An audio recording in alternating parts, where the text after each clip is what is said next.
जो भी आंदोलन हुए वो सफल हुए।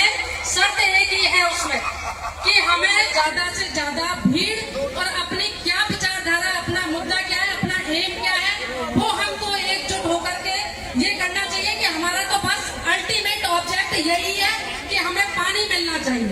वो हमारी हाई कोर्ट का आदेश आ चुका है। सरकार से हमारी यही डिमांड है कि आप निष्क्रिय ना रहें और किसानों को, क्योंकि किसान बेचारा यहाँ पे सब किसान माता बहनें, हम भी किसान के बेटा बेटी हैं। किसान हमेशा इस नफे नुकसान की भाग दौड़ में हमेशा परेशान रहता है, वो हमेशा कमजोर रहता है। तो हम तो ये चाहते हैं कि जितने भी किसान भाई यहाँ बैठे हैं, और एक ही चीज कहूंगी मैं, अगर आप सब लोग एकजुट रहे, सर्व समाज बैठा है यहाँ पर, अभी हमारे भैरवा भाई ने स्पीच दिए, उससे पहले हमारे मुस्लिम भाई ने स्पीच दिए, और भी सभी जाट भाई, सारे समाज यहाँ पे बैठे। पानी हमको ही नहीं चाहिए, सारे समाज को चाहिए। हमारे रैंडाल के गुजर भाई भी हैं, हो सकता है वो बैठे हो और आना भी चाहिए उनको, क्योंकि यहाँ पर जातिवाद नहीं है।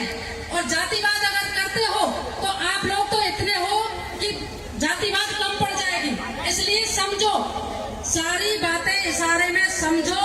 और एक और चीज मैंने सुनी है कि हमारा जो 5वां बांध बना हुआ है वो फॉरेस्ट भूमि में है, तो किस बात का उस पर अधिकार? आप सारी चीजें इस बारे में, आपके पास सारा डेटा रघुवीर जी बताएंगे, उनके पास सारा डेटा है। कोई भी लड़ाई लड़ने से पहले उसकी पूरी जानकारी होनी चाहिए, उसका पूरा डेटा आपके पास होना चाहिए। ये इसीलिए मैं फिर कह रही हूँ कि मैं आप लोगों की बेटी हूँ, यहाँ पर मेरा पियर है मेरी में, मैं 28 साल की बेटी हूँ, आपके साथ हूँ। जब भी मेरे लायक कोई काम है आप सब लोगों के साथ मैं खड़ी हूँ। लेकिन मेरा अल्टीमेट ऑब्जेक्ट यही है कि हम आपकी पॉलिसी से खुश नहीं है, इसलिए हम विरोध प्रदर्शन कर रहे हैं। और हमारा लास्ट और पहला यही है कि हमें पानी दिया जाए नहरों में, क्योंकि किसान हमें रोटी देता है, वो गूगल से डाउनलोड नहीं करेगा रोटी, भाई किसान डाउनलोड नहीं कर सकता है। इसलिए हम सबकी एक ही मांग है कि नहर को खोला जाए। जय जवान जय किसान। जैसा कि हमारी युवा नेता हुक्म भाई जी ने कहा है कि अहिंसात्मक आंदोलन करो, तो मैं मैडम से निवेदन करना चाहूंगा कि 20 साल हो गए, 20 साल में हम तो कुछ राम रामायण नहीं करे,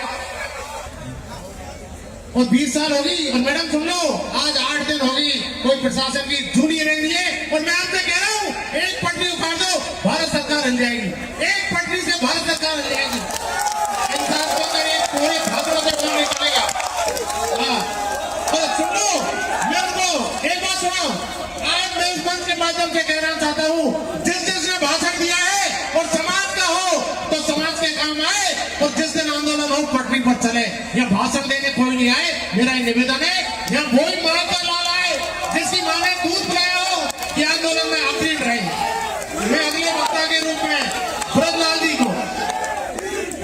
को 100